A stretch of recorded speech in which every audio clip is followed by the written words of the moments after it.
Baik. Assalamualaikum warahmatullahi wabarakatuh. Kembali lagi di channel saya, Muhammad Albiansa Kaisar Frosi. Nah, di sini judul saya yaitu prediksi risiko penyakit stroke menggunakan algoritma aglomeratif hierarchical clustering. Kita mulai. Oke, kita masuk ke pendahuluan. Nah, kenapa saya memilih judul tersebut, yaitu clustering pada penyakit stroke? Nah, sebelumnya teman-teman sekalian, kita harus mengetahui bahwa menurut WHO, pada tahun 2021, stroke ini telah menjadi penyakit ketiga dengan angka kematian yang cukup tinggi di seluruh dunia. Nah, untuk itu alasan utama saya memilih judul ini. Nah, untuk selanjutnya, nah di sini ada dataset yang saya gunakan. Jadi dataset saya ini berisi 18 fitur dan 70.000 kolom. Oke, next. Nah, di sini kita lanjut ke data collection tahap pertama, yang dimana di sini saya mengimport library Pandas ya. Lalu di sini saya menggunakan URL dari dataset yang saya gunakan. Oke, lalu setelah itu saya menyimpan kalau untuk cadangan atau opsional. Jikalau teman-teman ingin mencoba eh, dataset yang saya gunakan ini atau model yang saya gunakan seperti itu. Nah, di sini saya print. Nah, hasilnya itu seperti ini. Oke, nah di sini jumlahnya betul ya. Jumlah barisnya itu ada 70.000 dan jumlah kolomnya ada 18. Oke, kita lanjut di bagian data collection selanjutnya. Nah, di sini saya mengecek apakah dataset yang saya gunakan ini data dummy atau tidak. Nah, dan ternyata datanya ini non semua ya. Artinya semua datanya ini ada atau terisi seperti itu. Oke, kita lanjut. Kita lanjut ke tahapan kedua, yaitu data pre-processing.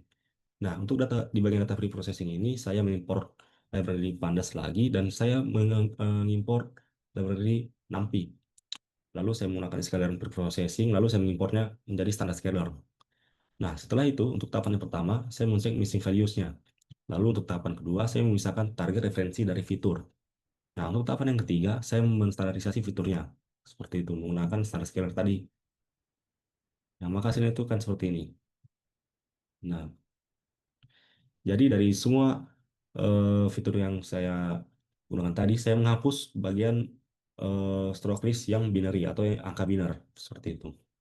Sekarang kita lanjut ke bagian EDA ya, atau explore data analis atau analisis data lah seperti itu. Nah, di sini saya membuat visualisasi scatter plot dan distribusi fitur numerik. Setelah itu saya membuat juga prevalensi gejala biner dan distribusi lebar referensi. Nah, selain itu saya membuat lagi distribusi fitur continue, yaitu edge dan stroke risk.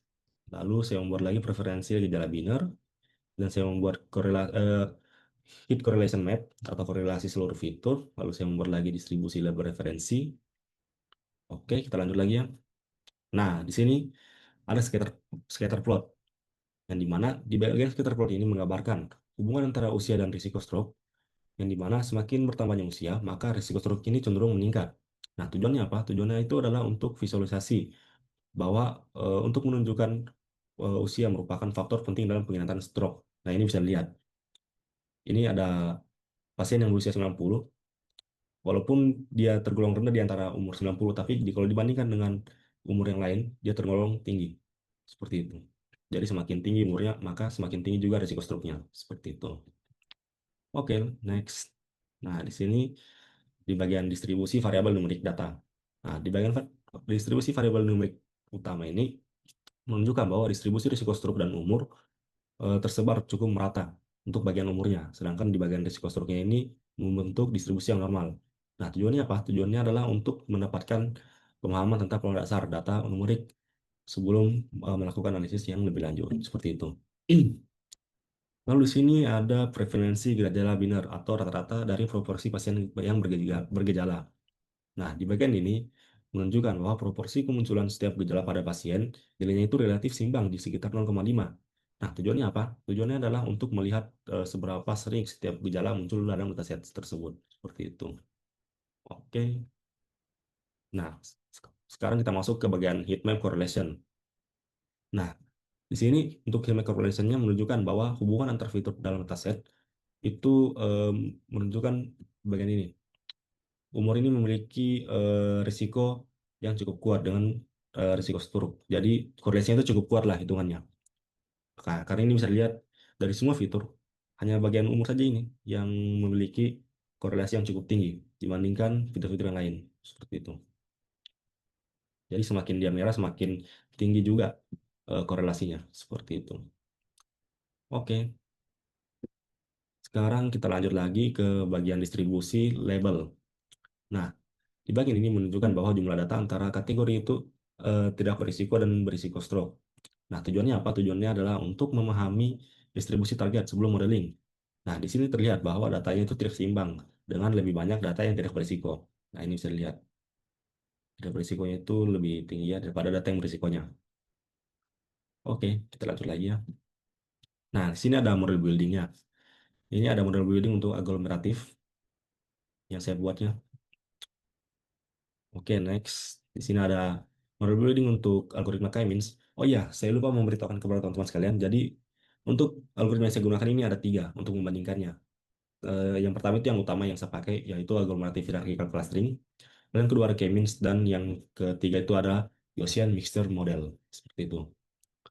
Oke, kita kembali lagi di bagian K-means. Ini model building yang saya buat. Oke, lalu di sini ada Gaussian mixture model yang saya gunakan untuk membandingkan algoritma yang saya gunakan ya. Oke, sekarang kita lanjut ke bagian hyperparameter tuning dan evaluasi. Nah, di sini saya menggunakan nampil lagi ya dan scalar untuk menampilkan parameter dan parameter untuk menghasilkan parameter tuning yang jelas seperti itu dan evaluasinya juga. Nah, di sini saya bagi ya ada 70-30, ada 80-20 dan 90-10. Nah, maka hasilnya itu akan seperti ini. Oke, ini akan ada ini ya, akan ada visualisasinya jadi akan saya jelaskan di belakang. Jadi kita lanjut saja ya. Nah, ini yang saya maksud. Di sini di bagian perbandingan algoritma, pertama di bagian heatmap dulu ya, kita jelaskan. Nah, jadi di bagian heatmap ini yang paling tinggi di antara ketiga algoritma yang saya gunakan itu adalah aglomerative hierarchical clustering atau algoritma utama yang saya gunakan. Yang di mana nilai tertingginya itu ada di 0,7868 atau silot skornya itu di bagian 0,7868 dan termasuk sangat baik. Di bagian data split 80-20. Sementara itu menyusul lagi di bagian Gaussian mixture. Gaussian mixture ini ada di 0,6455 di bagian 80-20 juga splitnya. Lalu di sini ada K-means yang terakhir dengan nilai 0,5980 di data split yang 80-20 juga. Silot skornya rata-rata yang paling tinggi di bagian 80-20 ya. Nah, ini juga ada visualisasinya. Di sini tetap yang paling tinggi sama ya, aglomerative hierarchical clustering juga. Lalu menyusul Gaussian mixture. Lalu di sini ada K-means. Nah, di sini awalnya sebenarnya saya saya ingin boost sampai ke 0,90 ya. Cuman setelah saya gunakan UMAP ternyata agak tidak cocok untuk menggunakan UMAP karena datasetnya itu sangat dikecilkan, dibuat dekat begitu. Jadi kita tidak bisa menghitung mana data-data yang kita visualisasikan seperti itu. Jadi di sini saya menggunakan PCA, yang dimana PCA-nya itu dia menggabung fitur-fitur yang agak mirip. Jadi kalau misalnya ada fitur yang kayak tadi yang ketidaknyamanan sama sakit dada, nah PCA itu akan mengeliminasi yang tidak penting. Jadi dia akan mengambil satu fitur yang penting saja, seperti itu. Oke, ini ada di biayanya atau David Bosch Index, yang dimana untuk David Boolean Index ini cukup berbeda. Yang dimana untuk di biayanya ini yang paling tinggi malahan K-means-nya. Lalu yang sorry, yang paling tinggi ya, yang paling tinggi oh ya cocok K-means, lalu menyusul Gaussian mixture dan yang terakhir malahan aglomerative hierarchical clustering. Seperti itu. Oke, kita lanjut ke analisis lanjutannya. Nah, di bagian analisis lanjutan ini menunjukkan bahwa clustering data risiko menemukan dua cluster optimal setelah reduksi dimensi menggunakan PCA yang telah saya jelaskan sebelumnya. Nah, ini mana model aglomerative hierarchical clustering yang menggunakan link edge sama dengan average adalah yang terbaik dengan tes silhouette score 0,7868 yang menunjukkan pengelompokan yang efektif. Oke, baik, sekian dan terima kasih atas perhatian teman-teman sekalian. Mohon maaf bila ada salah kata. Saya Muhammad Biansyah, Geser Forusi, izin undur diri. Wabillahi taufiq wal hidayah. Wassalamualaikum warahmatullahi wabarakatuh.